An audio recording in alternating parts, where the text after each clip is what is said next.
mais um vídeo do Mundo na Zona, esse quadro aqui no canal do Zona Curva, em que a gente fala sobre política internacional toda semana. O meu nome é Giovana Branco, eu sou mestre em Relações Internacionais e pesquisadora de política externa russa, e hoje eu tô aqui para falar sobre os acontecimentos mais relevantes desses últimos dias. Começando com o assunto do Oriente Médio, já que o Hamas, o grupo que está em guerra atualmente com Israel desde o dia 7 de outubro, libertou seu primeiro grupo de reféns após um acordo com o governo israelense. Essa troca de prisioneiros foi realizada aos poucos nos últimos dias, enquanto Hamas libertava israelenses que foram sequestrados no dia 7 de outubro de um lado, o governo israelense também libertou um conjunto de palestinos que estavam presos no seu território. E essa foi a negociação que se seguiu até o momento. Nós ainda não sabemos se teremos novas rodadas de negociação e se mais dos reféns serão libertados também. Nessa segunda-feira dessa semana, foi libertado o último grupo dessa primeira leva. Então agora nós estamos aguardando para entender se novas negociações serão realizadas entre Israel e o Hamas. O que nós já sabemos é que o Hamas concordou com um cessar-fogo um pouco mais estendido, justamente visando esse tipo de negociação, visando a possibilidade da libertação de palestinos e também de israelenses que foram sequestrados. Mas até o momento Israel ainda não confirmou esse novo cessar-fogo, então nós ainda não sabemos se ele será cumprido por ambos os lados ou não. Tudo isso foi possível após uma resolução aprovada no Conselho de Segurança. Em vários outros vídeos aqui eu comentei com vocês que a gente estava passando por um momento muito difícil na política internacional, especialmente dentro do Conselho de Segurança. Isso porque as potências permanentes, os países que têm poder de veto ali dentro do Conselho de Segurança, estavam praticamente vivendo uma guerra de vetos. As propostas levantadas pelos Estados Unidos eram vetadas pela Rússia e vice-versa. As propostas russas também estavam sendo vetadas pelos Estados Unidos. E a gente não estava conseguindo nenhum tipo de avanço de negociação no Conselho de Segurança, que é aquele órgão da ONU que de fato tem poder decisório. Todas as decisões realizadas ali no âmbito do Conselho de Segurança são obrigatórias para os países que fazem parte da ONU. Então a gente viu nesses últimos dias que finalmente o Conselho de Segurança conseguiu entrar em um certo consenso em relação a uma proposta levantada por Malta e que essa proposta foi aprovada com 3 abstenções, incluindo a Rússia e os Estados Unidos. Mas ainda assim, como esses países não vetaram a resolução, ela passou com maioria dos votos. Agora falando sobre a política na Argentina. A gente comentou aqui semana passada que o Javier Milei ganhou as eleições presidenciais na Argentina com uma pauta, no mínimo, bem revolucionária, bem difícil de ser cumprida.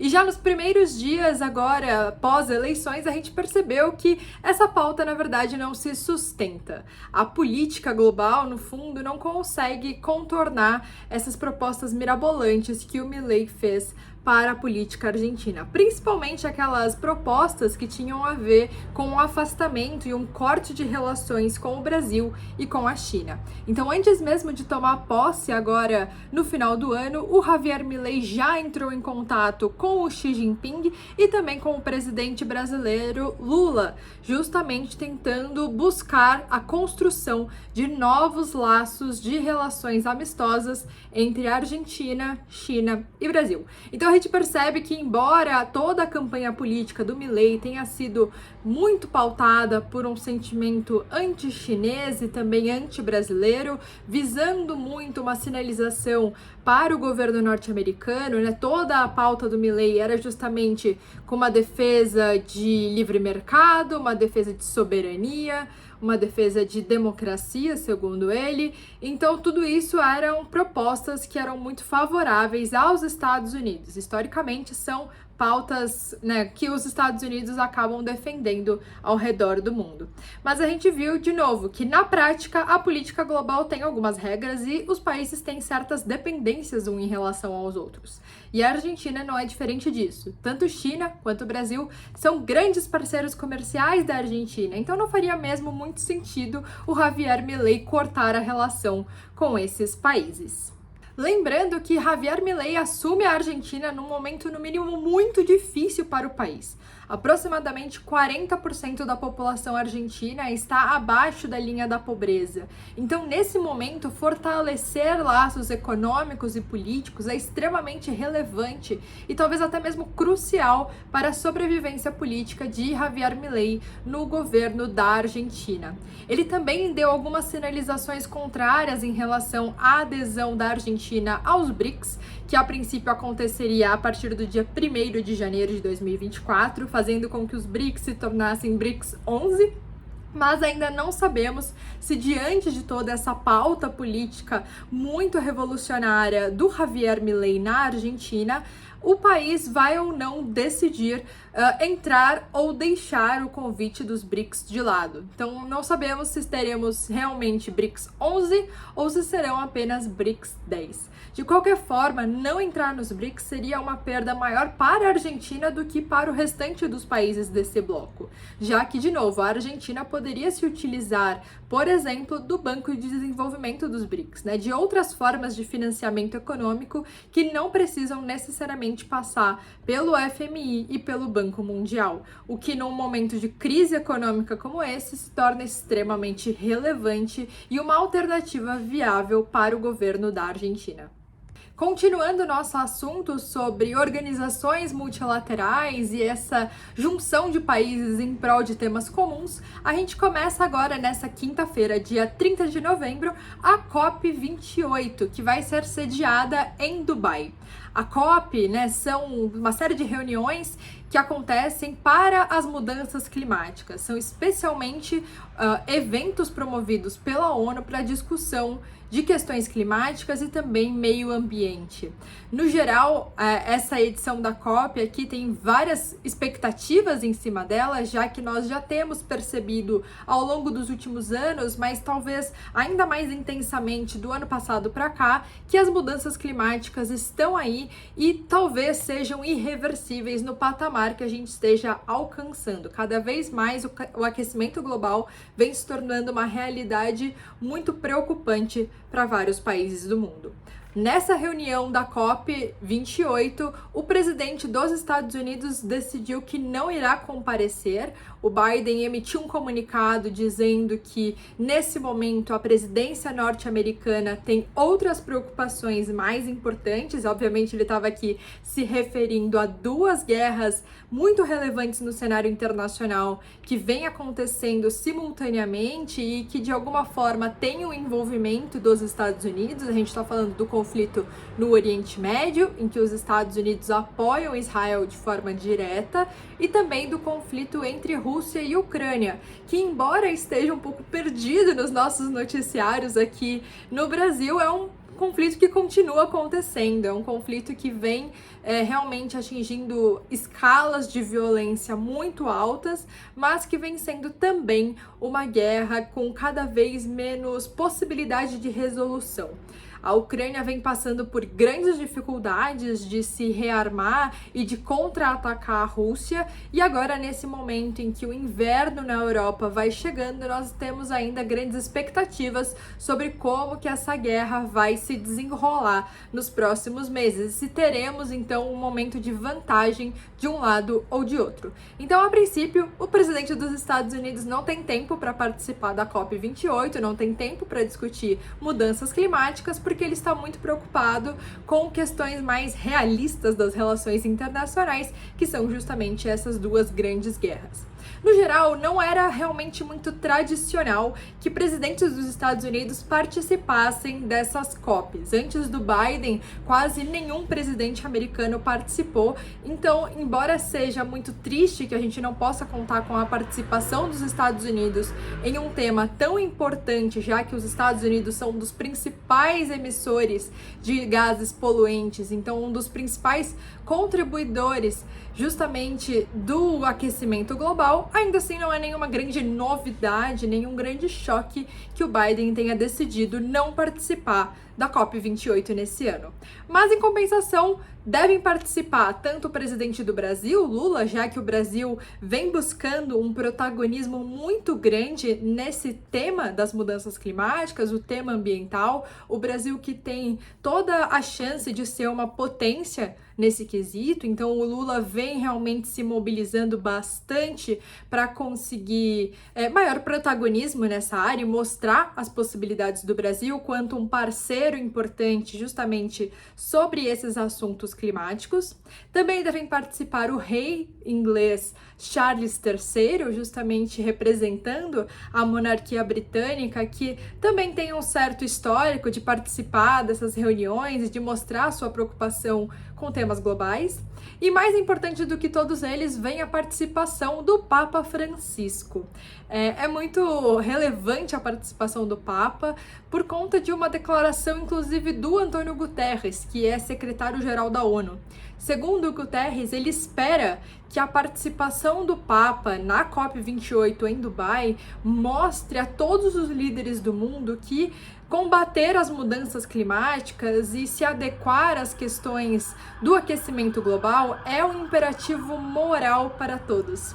Não é necessariamente uma questão política, não é uma escolha de sim ou não, de é possível ou não é possível, mas sim que todos os países teriam o dever moral de contribuir com justamente o combate às mudanças climáticas cada vez mais aceleradas. E ele espera que a presença do Papa consiga esse efeito. Se de fato o Papa Francisco teria esse poder todo de convencimento de um tema que é tão desleixado e tão colocado de lado por tantos líderes do mundo, ainda não sabemos. Mas essa é a principal questão da participação do Papa na COP desse ano. É preciso dizer também que, além do presidente norte-americano, também não confirmaram a sua participação presencial o presidente da Rússia, Vladimir Putin, e também o Xi Jinping, que é presidente da China. Então, nós também não teremos a participação dessas três grandes potências do mundo e dos três grandes poluidores do globo atualmente. Ainda falando sobre a Rússia, foi publicado o Conceito de Política Externa desse ano de 2023. É uma tradição já que o Kremlin, de tempos em tempos, publique esse documento, que nada mais é do que um compilado das diretrizes de política externa da Rússia para os próximos anos. E esse documento foi, no mínimo, surpreendente em relação às publicações do passado. Isso porque colocava no sul global uma atenção muito maior do que foi dada anteriormente. Nas edições anteriores, as grandes preocupações de política externa da Rússia estavam justamente no leste europeu e também no continente europeu e norte-americano de uma forma mais ampla. Mas dessa vez, a Rússia coloca uma atenção especial aos países do sul global e também à América Latina e à África mais especificamente. Segundo a Rússia, esses lugares e o sul global, de uma forma ampla, são a maioria global e por isso necessitam de uma atenção muito mais focada e especial da política russa nesses próximos anos. Faz todo sentido com o atual cenário em que a política russa se desenvolve, na medida em que a guerra na Ucrânia fez com que a Rússia ficasse um pouco mais pobre em relação a alianças globais. E cada vez mais os russos vêm buscando essas novas parcerias que antes não eram tão priorizadas assim pelo Kremlin. Então, se por muito tempo as relações da Rússia com os países europeus foi dada uma prioridade, agora a Rússia vem buscando novas parcerias, principalmente com os países mais pobres e em desenvolvimento do mundo. E para finalizar o vídeo de hoje, eu gostaria de falar sobre o aumento de crimes de ódio ao redor do mundo. Desde o dia 7 de outubro, em que começa o conflito entre Israel e o Hamas, nós temos percebido um aumento significativo de crimes de ódio, tanto relacionados à islamofobia, quanto também a algum tipo de preconceito em relação à religião judaica. Então, em vários países, principalmente na Europa, nós vimos o aumento de ataques terroristas e também aumentos de crimes de ódio motivados por esses dois preconceitos muito grandes, que já eram questões que existiam principalmente no continente europeu há muitos anos e que de tempos em tempos são reacendidas justamente por questões envolvendo a política no Oriente Médio. Alguns anos atrás, muito por conta da ascensão do Estado Islâmico, nós víamos também crimes muito parecidos, sobretudo na França. Mas nesses últimos dias nós vimos um crime de ódio acontecer nos Estados Unidos, também motivado por islamofobia. Na cidade de Vermont, 3 jovens de origem palestina e com vestes árabes foram baleados por um homem de 48 anos que ainda vem sendo investigado. A princípio, nós ainda não temos nenhum tipo de comprovação de que esse crime foi motivado realmente por islamofobia, mas por conta de toda a situação em que aconteceu esse tiroteio, a polícia local já disse que isso é claramente um crime de ódio por conta de todo esse contexto internacional que vem acontecendo. Lembrando que nos Estados Unidos a pauta de Israel é extremamente importante para a política norte-americana.